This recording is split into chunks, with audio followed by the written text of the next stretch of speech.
Assalamualaikum warahmatullahi wabarakatuh.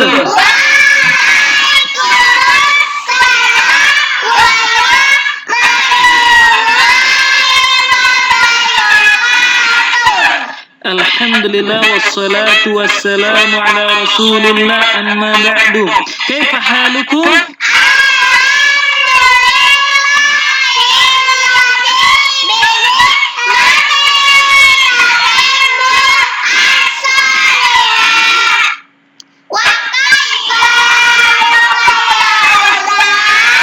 Alhamdulillahilladzi bini'matihi tatimmu as-salihat.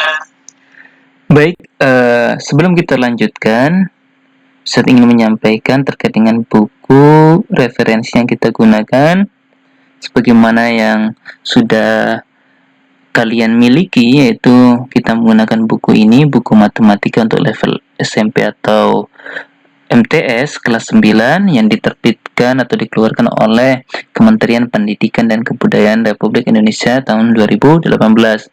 Buku ini mengacu pada kurikulum 2013 edisi revisi 2018.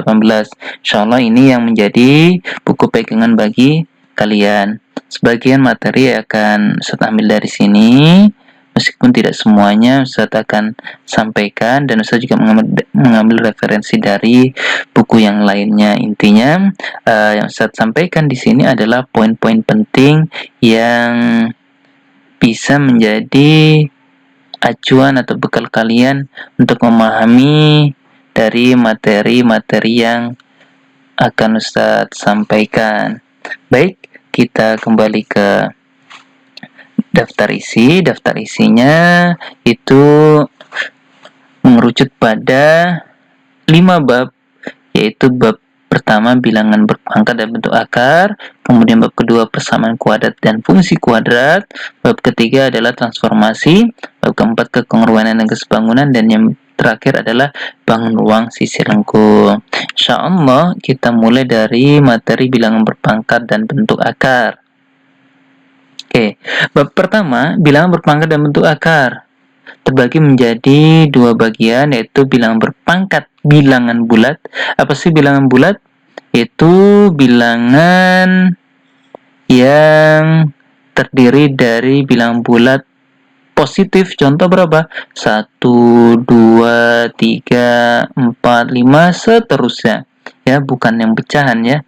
Kemudian apalagi, yaitu 0 adalah bilangan bulat. Kemudian negatif ya, bilangan bulat negatif, contoh negatif 1 atau min 1, min 2, min 3, min sejuta, dan seterusnya. Oke.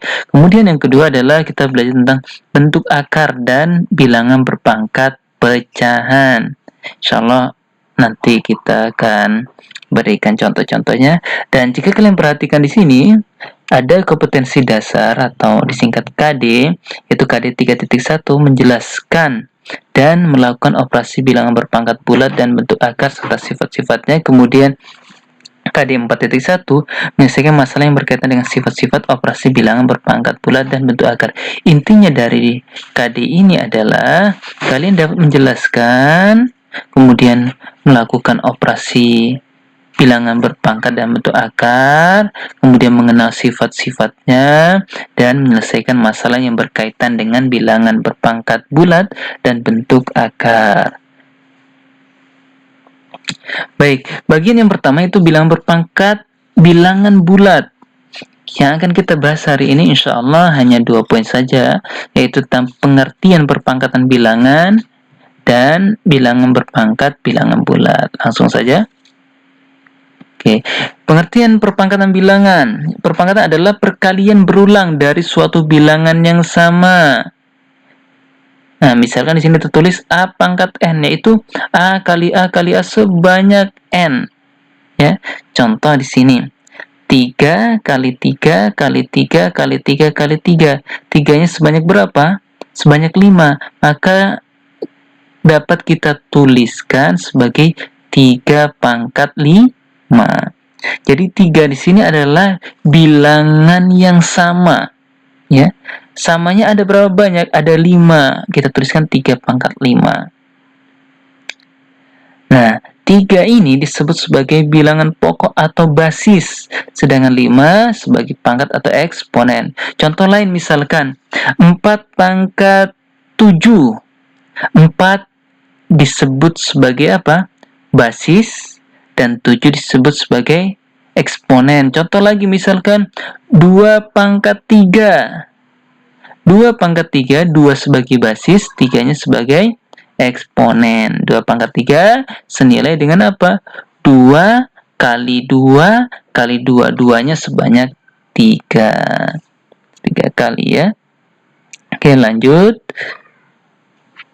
Yang tadi adalah yang sudah kita bahas, yaitu tentang bilangan bulat berpangkat, bilangan berpangkat, bilangan bulat positif. Nah, contoh seperti ini ya. Kalian perhatikan di sini yang A, ini kan perintahnya menyatakan perpangkatan berikut ke dalam bentuk perkalian berulang. Nah, 3 kuadrat atau 3 pangkat 2 itu senilai dengan apa? Dengan 3 kali 3. Karena definisinya apa tadi? Yaitu bilangan berpangkat, yaitu 3 kuadrat senilai dengan 3 kali 3. 3-nya sebanyak berapa? Sebanyak 2 kali. Kemudian 4 pangkat 3 berarti apa? 4 kali 4 kali 4. Kemudian yang C, dalam kurung min 2 pangkat 4. Perhatikan baik-baik di sini. Min 2 di sini menggunakan tanda kurung. Dipangkatkan 4. Artinya apa? Basisnya di sini adalah min 2. Nah, ini berulang sebanyak 4 kali. Maka kita tuliskan dalam kurung min 2 dikali dalam kurung min 2 dikali dalam kurung min 2 dikali dalam kurung min 2. Bagaimana jika tidak ada tanda kurung? Nah, kita akan berikan contoh di poin yang D ini, ya. Misalkan di sini, min 6 pangkat 5. Misalkan ini tidak ada tanda negatif, tidak ada tanda minus, maka menjadi apa? 6 pangkat 5. Bagaimana 6 pangkat 5? Sesuai definisi tadi, pengertian tadi, maka 6 kali 6 kali 6 kali 6 kali 6 sebanyak 5 kali. Itu kalau 6 pangkat 5. Bagaimana dengan negatif 6 tanpa tanda kurung ya, Bang? Maka cukup kita berikan tanda negatif sekali saja di sini. Jadi min 6 kali 6 kali 6 kali 6 kali 6. Oke. Nah, di sebelahnya ini ada contoh sebagai pembanding supaya kita tahu perbedaan. Dalam kurung min 6 pangkat 5, maka basisnya berapa? Basisnya adalah min 6. Kalau sebelumnya adalah basisnya adalah 6. Ya. Ini adalah basisnya adalah min 6. Maka kita uraikan sebagai dalam kurung min 6 kali min 6 kali min 6 kali min 6 kali min 6. Lalu apa kesimpulan? Apakah nilainya sama antara min 6 pangkat 5 dengan dalam kurung min 6 pangkat 5? Coba kalian pikirkan baik-baik, insya Allah nanti kita diskusikan ya. Baik, kita lanjutkan. Baik, bilangan berpangkat, bilangan bulat. Yang tadi kita bahas adalah bilangan berpangkat, bilangan bulat apa? Positif. Sekarang yang 0. Aturannya adalah mudah, yaitu untuk semua bilangan A kecuali A sama dengan 0. Artinya apa? Semua bilangan ya, yaitu sebesar A, basisnya sebesar A berapapun, yang penting jangan 0, akan diperoleh hasilnya adalah 1. Di A pangkat 0 senilai dengan 1. Yang penting A-nya bukan 0. Jadi tidak boleh 0 pangkat 0 ya. 0 pangkat 0 itu tidak terdefinisikan. Contoh misalnya di sini 7 pangkat 0 senilai dengan apa? Sama dengan 1. Dalam kurung min 5 pangkat 0 sama dengan 1. Adapun min 5 pangkat 0, kalau ini tidak ada tanda negatifnya, 5 pangkat 0 berapa? 1. Berarti min 5 pangkat 0 adalah min 1. Oke, kita lanjutkan. Untuk bilangan berpangkat negatif. Bilangan berpangkat bulat negatif dapat diubah menjadi bilangan berpangkat bulat positif. Misalkan kalau kalian jumpai bentuk seperti ini, A pangkat negatif N dapat kita ubah menjadi 1/, ya, atau 1/, A pangkat N. Contoh, 9 pangkat min 2 sama dengan apa? 1/9 pangkat 2. Yang semula pangkatnya itu negatif 2 menjadi positif 2. Begini caranya ya. 1/9 pangkat 2 atau 9 kuadrat. Kemudian kalau bentuknya seperti ini, A per B pangkat negatif N. Caranya adalah penuhi 2 tahap berikut. Tahap pertama, posisikan yang atas menjadi di bawah. Yang awalnya sebagai pembilang menjadi penyebut.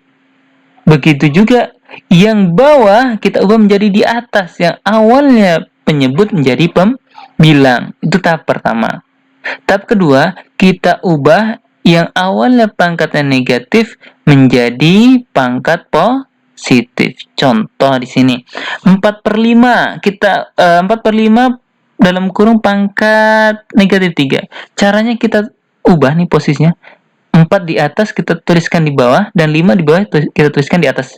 4/5 jadi 5/4. Kemudian pangkatnya awalnya negatif kita ubah menjadi positif, jadi 3 ya. Nah, ini berapa contoh soal. Misalnya tentukan hasilnya. 3 pangkat 0 berapa? 1. Ya. Aturannya apa? Semua bilangan berpangkat 0 adalah 1. Yang penting bilangan itu jangan 0. Intinya jangan 0 pangkat 0. Bagaimana kalau 1.000.000 pangkat 0? Ya 1. Ya. Begitu juga ini. Dalam kurung min 2 pangkat 0. Berapa nilainya? 1. Tapi kalau min 2 pangkat 0, kalau yang B ini basisnya min 2. Kalau yang C basisnya adalah 2. 2 pangkat 0 berapa? 1. Berarti min 2 pangkat 0 adalah min 1. Oke. Berikutnya nyatakan ke dalam bentuk pangkat positif. Contoh di sini. 3 pangkat negatif 2. Kita tuliskan 1/3 pangkat 2 atau 3 kuadrat. Yang B, min 2 dalam kurung pangkat negatif 3. Ingat basisnya min 2. Berarti kita ubah menjadi 1/negatif 2 dalam tanda kurung pangkat 3. Jadi yang kita ubah adalah eksponennya, pangkatnya yang awalnya negatif kita ubah menjadi positif. Adapun basisnya tetap. Kalau awalnya positif ya tetap positif. Awalnya negatif, contoh di sini negatif 2, tetap menjadi negatif 2. Oke, kali ini yang bisa Ustaz sampaikan adalah demikian. Insyaallah kita lanjutkan dengan tanya jawab atau diskusi, atau nanti akan Ustaz berikan latihan. Demikian ya. Assalamualaikum warahmatullahi wabarakatuh.